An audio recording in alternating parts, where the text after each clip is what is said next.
I discovered my parents stealing from my bank account for 5 years to fund my brother's startup. When I confronted them, they cut me off. 6 months later, his business failed and now they need $75,000 for his bail money. I never thought I'd be writing something like this, but I need to get it off my chest. I'm still processing everything that's happened over the past year, and maybe typing it all out will help me make sense of it. Growing up, my brother Ethan was always my parents' golden child. He was charismatic, athletic, and could charm anyone he met within minutes. I, on the other hand, was the quiet, studious kid who kept to himself. Don't get me wrong, my parents loved me too, but there was always this unspoken understanding that Ethan was special. He was going to do great things. My parents, Robert and Linda, worked hard to provide for us. Dad owned a small construction company, and Mom was an elementary school teacher. We weren't wealthy by any means, but we never went without the necessities. They taught us the value of hard work and saving money from an early age. Dad would always say, "A penny saved is a penny earned," and Mom would add, "But remember to enjoy life too." It was a good balance, I thought. When I was 18, I opened my first checking account. My parents helped me set it up, and I was proud to start managing my own finances. I got a part-time job at a local tech repair shop while studying computer science in college. I lived at home to save money, and my parents were supportive of my decision. They didn't charge me rent but asked that I help around the house and save half of what I earned. It seemed fair, and I was grateful. I've always been diligent about tracking my expenses. Each month, I would check my bank statements and make sure everything aligned with what I spent. As I advanced in my career, my salary increased, and I continued to save aggressively. My goal was to eventually buy my own house, debt-free if possible. Meanwhile, Ethan had dropped out of college in his second year. He was too creative for structured education, he said. Our parents were concerned but supportive. He just needs to find his path, Mom would say. And Dad, though disappointed, would nod in agreement. Ethan bounced from job to job, barista, sales associate, bartender, never staying anywhere longer than a few months. When I was 23 and Ethan was 21, he announced at a family dinner that he had a brilliant business idea, a subscription box service for custom blended teas. He called it Steep Life. Dad looked skeptical, but Mom was immediately enthusiastic. "That sounds wonderful, honey," she exclaimed. Ethan talked about it passionately, throwing around terms like market disruption and vertical integration that I doubted he fully understood. "I just need some startup capital," he said, looking hopefully at our parents. "About $10,000 to get things going." Dad choked on his water. $10,000? Where do you think we have that kind of money lying around? "It's an investment," Ethan argued. "I'll pay you back double when it takes off." I stayed quiet during this exchange. I had about $35,000 saved at that point, but I wasn't about to offer it up for Ethan's latest whim. He had a history of starting projects with enthusiasm only to abandon them when they required consistent effort.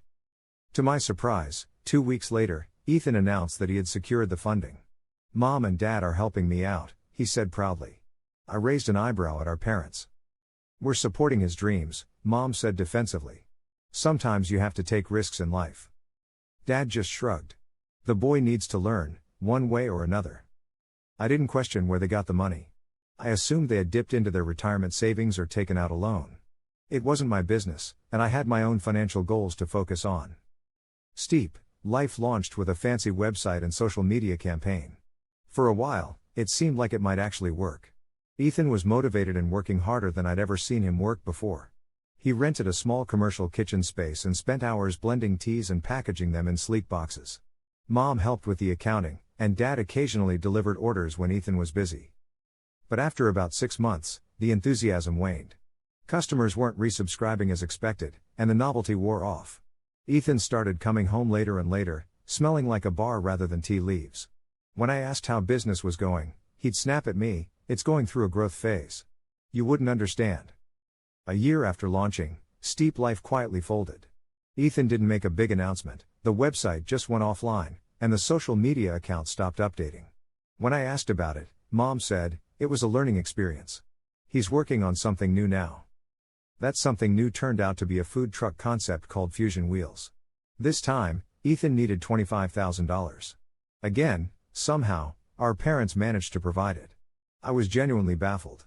Dad's business was stable but not booming, and Mom's teacher salary wasn't exactly generous.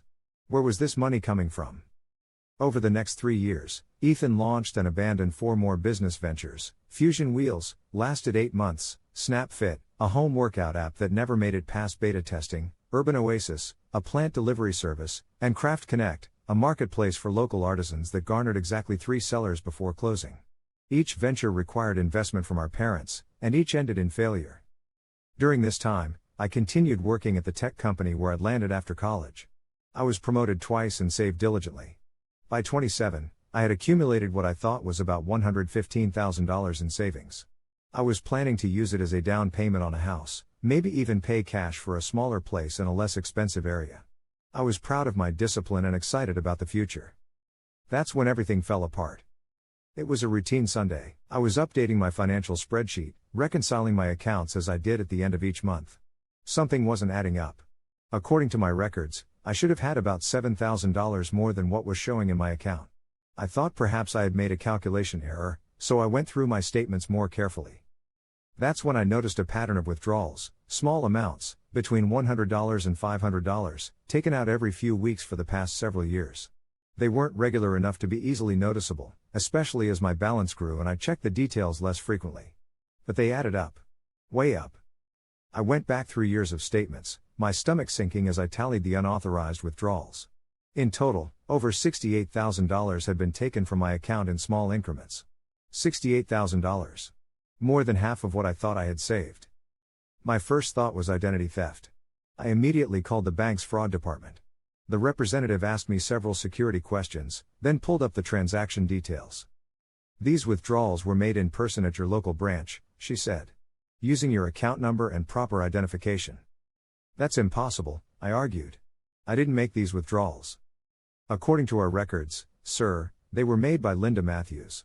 She's listed as an authorized user on your account." My blood ran cold. Linda Matthews. My mother. I thanked the representative, hung up, and sat in stunned silence for several minutes. My mother had been stealing from me. For years. Without my knowledge or consent. The betrayal cut deep, but part of me refused to believe it.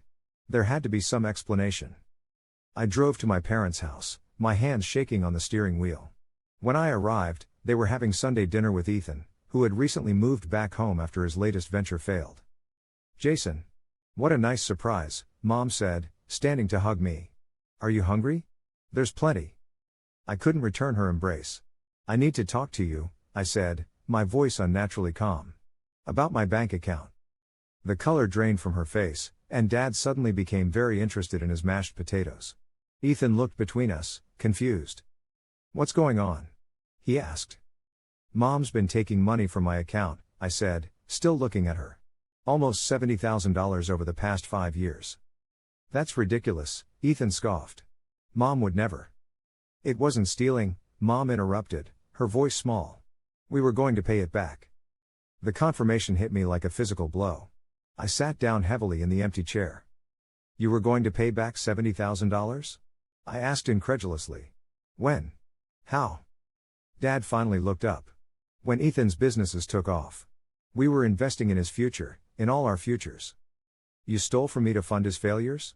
The words came out harsher than I intended, but I couldn't soften them. The truth was ugly. "They weren't failures," Ethan protested.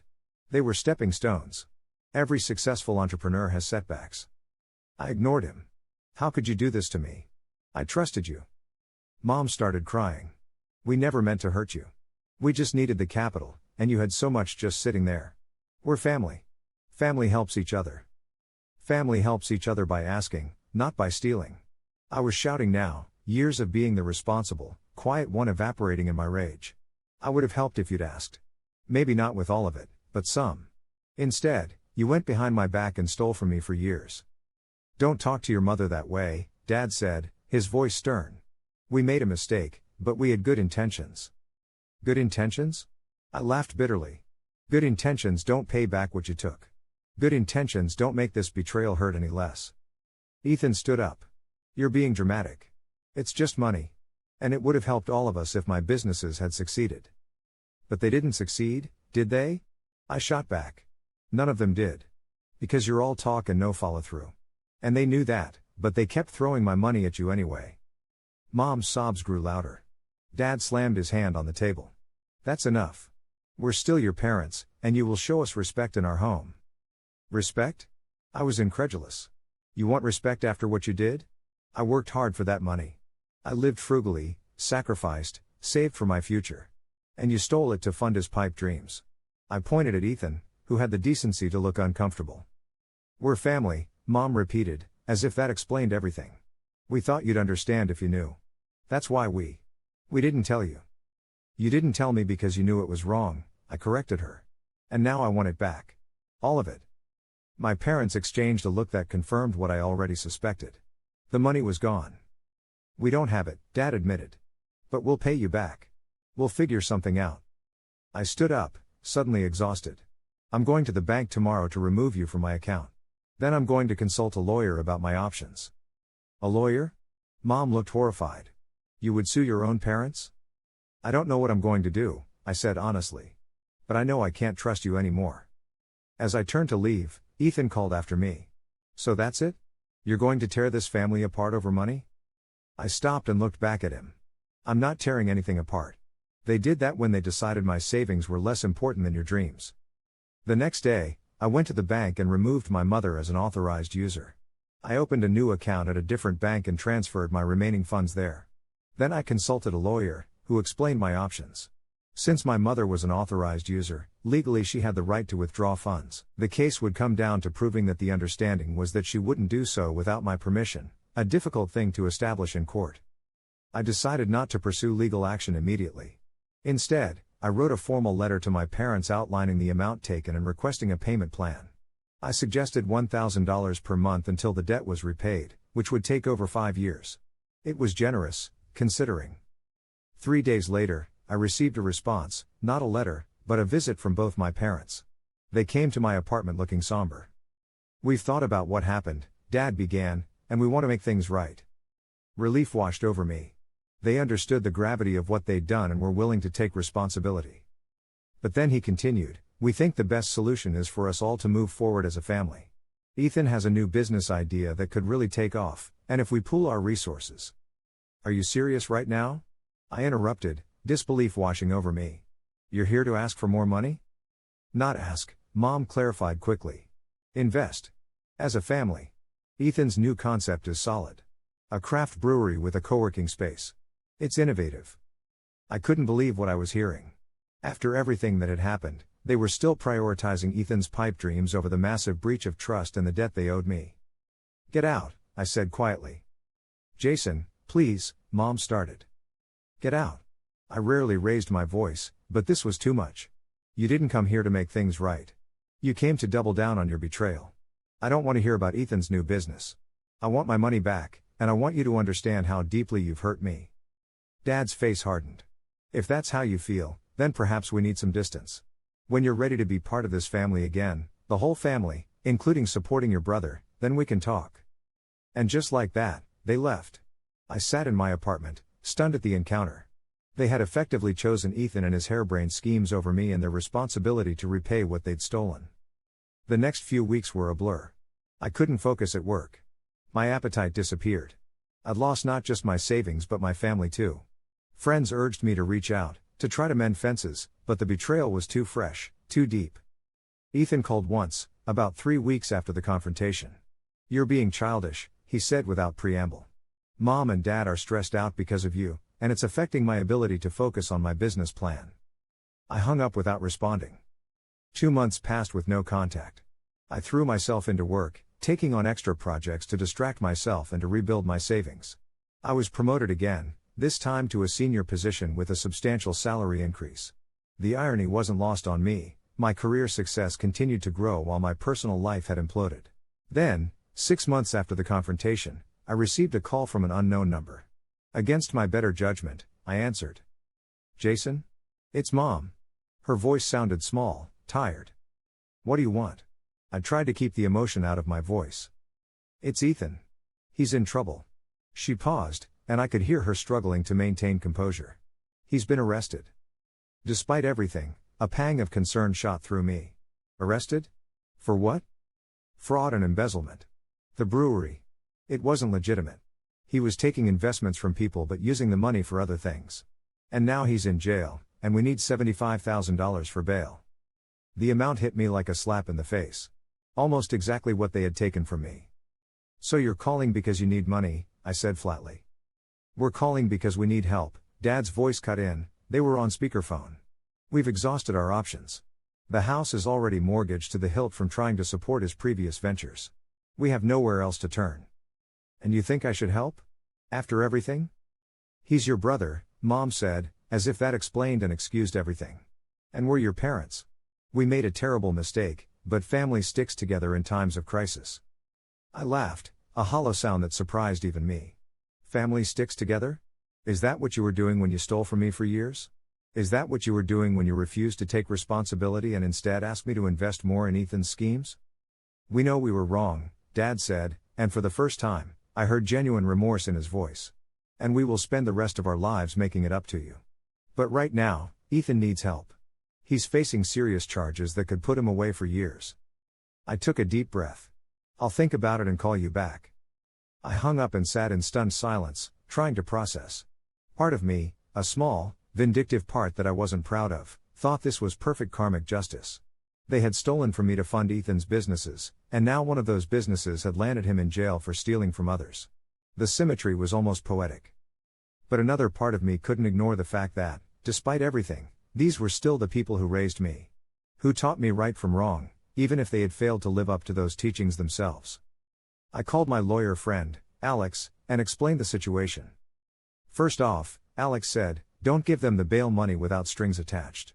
If you decide to help, and that's a big if, given what they did, make it conditional on them signing a formal repayment agreement for the original $68,000 plus this new amount.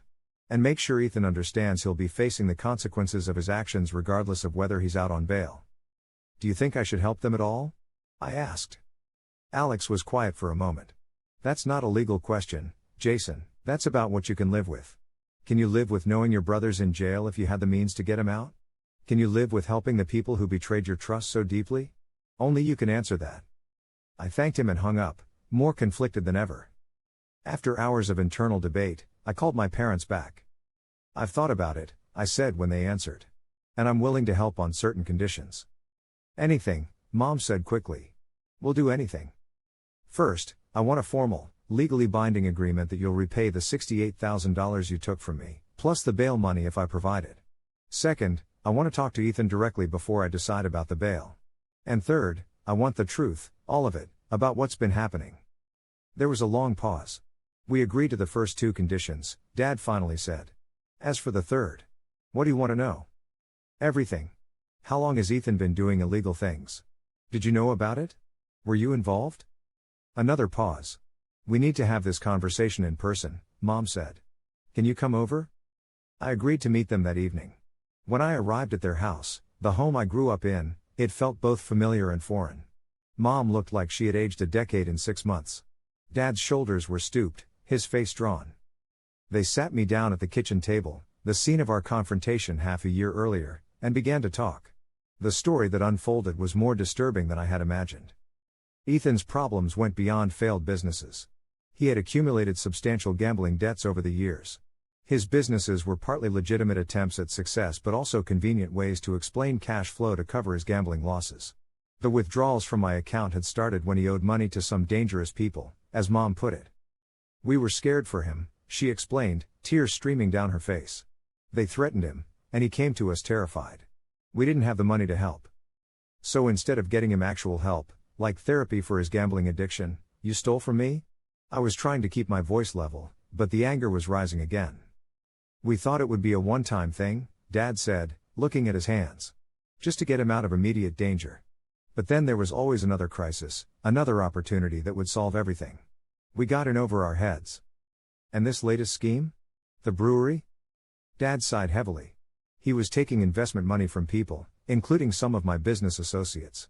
People trusted him because of our family's reputation in the community. But he wasn't using the money for the brewery. Some went to gambling debts, some to a lavish lifestyle he couldn't afford. "Did you know it was fraudulent when you asked me to invest? I needed to know if they would have made me complicit in a crime." "No," Mom said quickly, "we believed in it, just like all the others. We only found out when the police showed up at our door." I sat back, trying to process everything.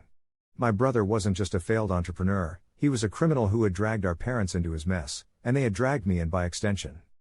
"I want to talk to Ethan," I said finally. "Can you arrange a call from the jail?" They nodded, and Dad made the arrangements. 20 minutes later, I was on the phone with my brother. "Jason? Is that you?" Ethan's voice sounded small, scared, nothing like his usual confident tone. "It's me. I hear you're in trouble. Mom and Dad told you? Are you going to help?" I took a deep breath. "I'm considering it. But I need to hear from you first. I need to know if you understand what you've done, not just to the investors, but to our parents. To me." There was a long pause, and then, to my surprise, Ethan broke down. Through sobs, he confessed everything: the gambling, the lies, the manipulation. How he had been spiraling for years but couldn't admit failure. How he had pressured our parents into taking money from my account, knowing it was wrong but convincing himself it was justified because family helps family. "I'm sick, Jason," he admitted. "I need help. Real help. Not just bail money, though I'm terrified of staying in here. These people. It's not safe." For the first time, I heard genuine remorse in his voice. Not the superficial charm he usually employed to get what he wanted, but raw, honest regret. "If I help you," I said carefully, "things will be different. You'll get treatment for your gambling addiction. You'll take responsibility for what you did to the investors, to our parents, to me. You'll face consequences." "I know," he said quietly. "I'm ready to face them. I'm tired of running from myself." After the call, I sat with my parents and laid out my terms. I would pay Ethan's bail, but it came with strict conditions. He would live with me, not them. He would immediately enter a treatment program for his gambling addiction. He would cooperate fully with the authorities and make amends to the people he had defrauded. And my parents would sign a legally binding agreement to repay me everything they had taken, plus the bail money, on a fixed schedule that wouldn't cripple them financially but would ensure they felt the weight of their actions. "And one more thing," I added. "You both need to get counseling too. You enabled his behavior for years. You chose him over me, over your own integrity. That needs to be addressed if we're ever going to have a relationship again." They agreed to everything. The next day, my lawyer drafted the agreements, they signed them, and I paid Ethan's bail. He was released into my custody, looking haggard and humbled. The following weeks were difficult. Ethan struggled with the strict rules of his treatment program and the reality of the legal consequences he faced. My parents attended counseling and made their first repayment, small as it was. I maintained firm boundaries while trying to rebuild some semblance of a relationship with the people who had hurt me so deeply. It's been 3 months since then. Ethan is still living with me, still in treatment, and working a humble job at a grocery store when he's not in court-mandated community service. He'll likely face some jail time eventually, but his cooperation has made the prosecution more amenable to a plea deal. My parents continue their counseling, and they haven't missed a payment yet. Our relationship is strained but slowly healing. I've seen genuine change in them, a recognition of the enabling patterns they fell into and an effort to establish healthier dynamics. As for me, I'm rebuilding my savings and my trust in people. It's a slow process. There are days when the anger resurfaces, when I look at my account balance and think about where I would be if they hadn't betrayed me. But there are also days when I see the genuine effort they're making to make amends, and I feel a glimmer of hope that maybe, someday, we can be a real family again. Not the dysfunctional unit we were before, with its golden child and scapegoat, its secrets and betrayals, but something healthier. Something built on honesty, accountability, and genuine support, not exploitation and theft justified by blood ties. I don't know what the future holds. Ethan may relapse. My parents may fail to follow through on their promises. I may find that I can't fully forgive them, even with time and effort. But for now, I'm taking it one day at a time, protecting myself while leaving the door open to reconciliation if their actions continue to match their words. If there's one thing I've learned from all this, it's that family isn't an excuse for harmful behavior. Real family lifts you up, it doesn't drag you down or steal from you. And sometimes, the most loving thing you can do for your family is to hold them accountable when they've lost their way. Update: it's been 2 years since my original post, and I wanted to share how things have evolved. Many of you asked for updates, and the journey has been significant enough to warrant one. Ethan served 8 months in a minimum security facility as part of his plea deal. The judge took into account his cooperation, restitution efforts, and commitment to treatment. During his incarceration, he continued with therapy and even started a support group for other inmates struggling with gambling addiction. Upon his release, he didn't return to live with me. Instead, he moved into a halfway house and then a small apartment of his own, He's maintained sobriety from gambling and works 2 jobs, one at a local coffee shop and another doing administrative work for a nonprofit that helps people with addiction issues. It's not glamorous, but for the first time in his adult life, he's supporting himself honestly. My parents have adhered to our repayment agreement without fail. They've downsized their home to something more manageable and have been diligent about living within their means. The counseling has helped them recognize the patterns that led to their enabling behavior, not just with Ethan but throughout their lives. As for me, I've largely rebuilt my savings thanks to career advancement and careful budgeting. I recently purchased a modest home, the goal I had been saving for when everything fell apart. The process was bittersweet, knowing I could have done it sooner if not for the betrayal, but I'm proud of the resilience I've shown. Our family dynamic has shifted dramatically. We get together for dinner once a month, neutral territory at a restaurant, my choice. The conversations are more honest now, if sometimes uncomfortable. We're learning to communicate directly rather than through manipulation or avoidance. Last week, Ethan handed me an envelope after our family dinner. Inside was $5,000, his entire savings. It's not much compared to what was taken, he said, but it's a start. I'm going to keep paying until everything is made right. I was touched by the gesture but told him to keep the money. Use it to secure your future, I said. Show me you can be responsible with it. That's worth more to me than the cash. He insisted, so we compromised. Half went into a savings account in his name that I would help monitor, with his full consent, and half went toward the repayment of what was taken from me. Trust is still a work in progress. I check my accounts daily, and I'm careful about sharing financial information with anyone. But I'm no longer consumed by anger or betrayal. Instead, I feel a cautious optimism that we're all growing from this painful chapter. To those who suggested I cut my family off completely, I understand why. But for me, the harder path of conditional reconciliation has been more healing than complete estrangement would have been. I've learned that forgiveness doesn't mean forgetting or allowing yourself to be vulnerable to further harm. It means releasing the burning anger that threatens to consume you while maintaining boundaries that protect you. My brother will never be the golden child again. My parents will never have the unquestioning trust they once enjoyed. And I will never be the quiet son who goes along to get along. We're different people now, shaped by this experience in ways both painful and ultimately beneficial. If there's a lesson in all of this, perhaps it's that real love sometimes means saying no, setting boundaries, and demanding accountability. And that healing, when it comes, doesn't look like erasing the past but building something new on its ashes, something more honest, more balanced, and ultimately more genuinely supportive than what came before. Thank you to everyone who offered support and advice during the darkest period of my life. Your perspective helped me navigate a situation I never imagined I'd face. I hope my story might help others who find themselves in similar circumstances, caught between family loyalty and self-preservation, between anger and the hope of reconciliation. Update 2. 3 years after my last update, a brief follow-up since many have asked.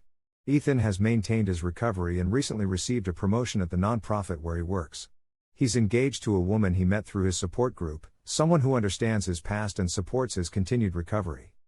My parents have paid back approximately 70% of what they owe me, and we've developed a more honest relationship. We still have our moments of tension, but the foundation is stronger now. Dad retired last year, and Mom is following suit this spring. They live simply but contentedly. As for me, I'm getting married next month to someone who knows my full story and has helped me learn to trust again. My family will be at the wedding, not in honored positions, but present. It's a symbol of how far we've come, imperfect reconciliation, enduring consequences, but a willingness to move forward together with eyes wide open.